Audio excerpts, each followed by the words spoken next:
दुख संग संग झेले। जी हाँ, जतिन नाम था उसका। उसने हमेशा यही सोचा कि वह अजय है, हमेशा अमूल्य है, बेजोड़ है। वो देर रात तक असंख्य दोस्तों के साथ लेट नाइट पार्टीज किया करता था। यही समझता था कि उसका सूरज कभी अस्त नहीं होगा। उसकी इसी धारणा को उसके यार दोस्त हवा देते रहे। परिणाम यह निकला कि जतीन का पतन भी हुआ, सेहत का हनन भी हुआ और दर्दनाक अंत भी हुआ। आखिर कौन था ये जतिन? यह वो नौजवान था जिसकी अदाओं पे सारा हिंदुस्तान फिदा था। ये वो जतिन था जिसे हजारों लड़कियां खून से खत लिखकर पोस्ट किया करती थी। ये वो जतिन था जिसकी सफेद कार को औरतें चूम चूम कर लिपस्टिक से गुलाबी और लाल कर दिया देती थी। और ये वो जतिन था जो कि एक बार अपने शबाब और शौहरत के दौर में पाइल्स का ऑपरेशन करवाने अस्पताल दाखिल हुआ तो इसके कमरे के आसपास के सारे कमरे डायरेक्टर्स ने बुक करवा लिए थे ताकि अपने लिए इसे अपनी कहानी सुनाकर अगली फ़िल्म के लिए साइन कर सकें। प्यार की गलियां, बागों की कलियां, सब रंग रलियां पूछ रही हैं।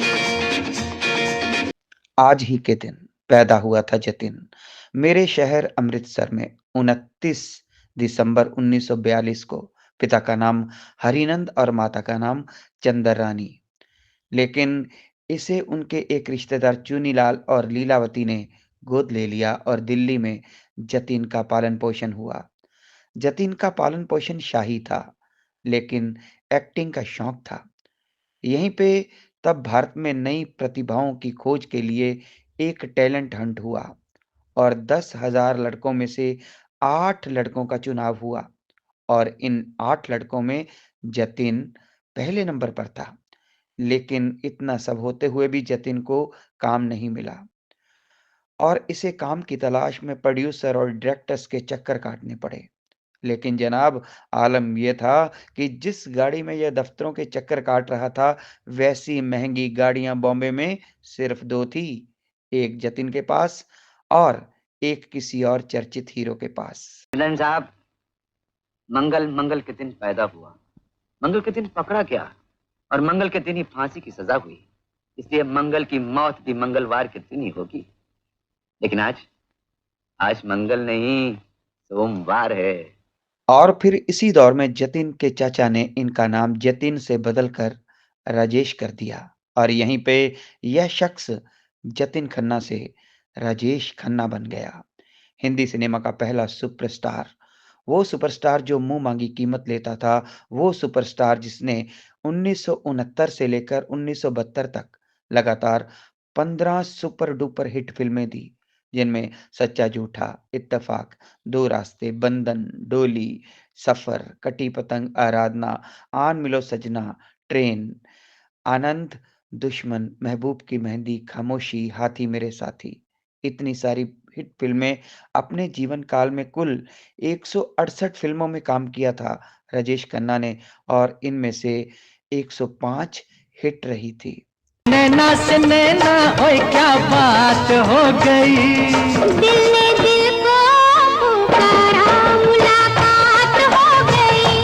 दिल ने दिल को पुकारा, मुलाकात हो गई। दोस्तों 1966 में राजेश खन्ना की सबसे पहली फ़िल्म आई थी, नाम था आखिरी खत और इनकी आखिरी फ़िल्म का नाम था रियासत। कुल 3 बार best actor Filmfare award भी प्राप्त किया। 14 बार फ़िल्म फेयर के लिए इनका नॉमिनेशन हुआ। पद्म विभूषण, दादा साहब फाल्के और लाइफ टाइम अचीवमेंट पुरस्कार भी इन्होंने प्राप्त किया। राजनीति में कांग्रेस की तरफ से दिल्ली के सांसद बने और लाल कृष्ण आडवाणी से बहुत कम अंतर यानी कि 1589 से हारकर दिल्ली से ही शत्रुघ्न सिन्हा को 25,000 वोटों से हराकर संसद में भी बैठे। समाजवाद तो तब आएगा जब आप अपने वोट की ताकत महसूस करेंगे। ये जो वोट है ना, ये कागज का टुकड़ा नहीं है कि डब्बे में डाला और चल दिए। ये वोट तुम्हारे परिवार, तुम्हारे देश, उसकी उन्नति की पर्ची है। शर्मिला और मुमताज के साथ राजेश खन्ना की जोड़ी काफी हिट रही। राजेश खन्ना के पास भला की खूबसूरती थी, पलकें झपकने और गर्दन टेढ़ी करने की कमाल की अदा थी और अदाकारी का उच्च आयाम था। गोरे रंग पे न इतना गुमान कर, गोरा रंग 2 दिन में ढल जाएगा। गोरे रंग पे न इतना गुमान कर, गोरा रंग 2 दिन में ढल जाएगा। मैं शमा हूँ तू है परवाना, मैं शमा हूँ तू है परवाना, मुझसे पहले तू चल जाएगा। अब बात 2 सुपरस्टार्स की। अमिताभ और राजेश खन्ना दोनों ने आनंद और नमक हराम में एक साथ काम किया। दोनों में राजेश खन्ना अमिताभ के मुकाबले 21 साबित हुए, लेकिन फिर भी राजेश खन्ना अमिताभ के मुकाबले बौने क्यों रह गए? यह एक बहुत बड़ा प्रश्न है। तो इसका जवाब है, पहला कारण राजेश की खूबसूरती थी, जो उम्र के ढलने और इनके द्वारा खुद शराब पीकर और देर रात तक की जाने वाली पार्टियों में इसे खो दिया था उन्होंने। मैंने तेरा नमक खाया, इसलिए तेरी नजरों में नमक हराम जरूर हूं, लेकिन जिसने ये नमक बनाया उसकी नजरों में नमक हराम नहीं हूं विकी। बस बस, ये लेक्चर वहां बस्ती में जाके देना, बहुत तालियां पड़ेंगी। ए, कैसा है तू? अच्छा हूं। ये नहीं पूछेगा मैं कैसा हूं? जरूरत क्या, अच्छा ही हो गए। सैकड़ों दोस्त हो गए हैं, हजारों का लीडर बन गया है, बात करता है तो लोग भगवान की वाणी समझते हैं। और क्या चाहिए तुझे? दूसरा, इनमें अहंकार बहुत बढ़ गया था और इन्होंने चोटी के निर्देशकों को खो दिया था। राजेश के स्वभाव की वजह से मनमोहन देसाई, शक्ति सामंत, ऋषिकेश मुखर्जी और यश चोपड़ा ने उन्हें छोड़कर अमिताभ को लेकर फिल्में बनानी शुरू कर दी थी। तीसरा कारण ये था कि लंबे अरसे से भारतीय दर्शक रोमांटिक फिल्में देखकर ऊब चुके थे और यहीं पे एक्शन फिल्मों का दौर शुरू हो चुका था और अमिताभ एक्शन हीरो के तौर पर भारी पड़ते जा रहे थे। संगीत सीखा, खुशी मिली। उसके बाद नाच सीखा, बहुत खुशी मिली। खाने पीने का शौक था, मैंने खुद खाना बनाना सीखा। हर तरफ से खुशी से भरा रहता था मैं। अचानक मैंने अपने आप से पूछा, ये खुशी, ये सुख किस लिए? मेरे लिए? सिर्फ मेरे अपने लिए? जबकि दुनिया में इतनी अशांति, छोटी छोटी बातों के लिए लोग जिंदगी से उलझे रहते हैं। दोस्तों, मुझे याद है कि जब हम छोटे थे तो हमें 2 अभिनेताओं के बंगलों के नाम याद थे। एक प्रतीक्षा और दूसरा आशीर्वाद। प्रतीक्षा अमिताभ और आशीर्वाद राजेश खन्ना के बंगले का नाम है। ये लो, फिर तुम्हारी आंखों में पानी। मैंने तुमसे कितनी बार कहा है पुष्पा, मुझसे ये आंसू नहीं देखे जाते। I hate tears. यह व्यक्ति सिने जगत पे इतनी बुलंदी को छू चुका था कि इस पे एक कहावत मशहूर थी कि आसमान पे आका और धरती पे काका, क्योंकि काका जो था वो राजेश खन्ना का निकनेम था। निजी जिंदगी में भी काका अदाकारी की तरह रोमांटिक रहे। लंबे अरसे तक अंजू महेंद्रू के साथ इनका रोमांस चला और फिर अचानक 1973 में इन्होंने 16 साल की डिंपल से शादी कर ली, जो कि उम्र में इनसे लगभग 16 साल छोटी थी। यह रिश्ता 1982 में समाप्त हुआ, लेकिन ये दोनों अलग-अलग रहने लगे थे। इसके बाद टीना मुनीम के साथ इन्होंने लंबा अरसा बिताया, लेकिन शादी नहीं की, क्योंकि इनकी 2 बेटियां थी, ट्विंकल और रिंकी, जिन्हें ये बहुत प्यार करते थे। फूल आहिस्ता फेंको, फूल आहिस्ता फेंको, फूल बड़े नाजुक होते हैं। फूल आहिस्ता फेंको, फूल बड़े नाजुक होते हैं।